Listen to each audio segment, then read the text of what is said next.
Tinatfut neħħew ma' 800 metru ta' pajpijiet fuq il-pont tax-Xerf Birżebbuġa bitħejja l-proġett ta' reġenerazzjoni ta' medda twila tax-xatt b'investiment ta' 12 miljun euro. Dawn il-pajpijiet li kienu jiffurmaw l-istruttura ta' sistema ta' distribuzzjoni biex jinħatt il-fjuwil fl-impjatt ta' 31 ta' Marzu, illum ukoll m'għadux jopera għal nagħlaq 4 sin ilu. Ix-xogħol ta' tindif li sar mill-Enna Malta fl-aħħar jiem se jagħmel spazju għal parti ta' proġett mill-Ministeru għall-Ambjent, l-Enerġija u l-Indafa Pubblika, bl-appoġġ ukoll tad-Dipartiment tax-Xogħlijiet Pubbliċi f'dan il-Ministeru għat-Trasport kif imħabbarna l-erba' li għadda mill-Prim Ministru Roberta Bela. Dan sera li x-xatt ta' Birżebbuġa mill-batterija Ferretti sal-pixxina ta' Otepolo jissebbaħu mtejjeb biex jitgawd daħjar mir-residenti u daw kollha li jżuru lokalità popolari.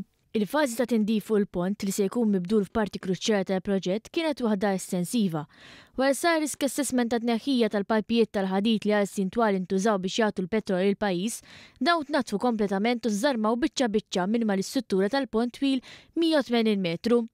Fl-aħħar jiem ukoll l-Aġenzija Project Green sejħet laqgħa ta' konsultazzjoni ma' residenti tal-lokal fejn spjegat kif bħalissa għaddejjin bl-istudji tas-sit biex titkejjel l-istabilità tal-istruttura eżistenti mal-moll. Waqt din il-konsultazzjoni mal-periti residenti esprimew ix-xewqat tagħhom dwar dan il-proġett, ħafna minnhom jirrakkontaw kif il-pont u parti mill-istorja tal-lokalità. Il-proġett se jwassal ukoll biex il-moll jinbidel f'żona pedonali b'numru ta' faċilitajiet li jagħmel aktar aċċessibbli għas-sajt u l-hawn. L-istruttura se tinkludi aċċess għall-baħar forma ta' dekk u taraġġ aċċessibbli għall-lawwiema.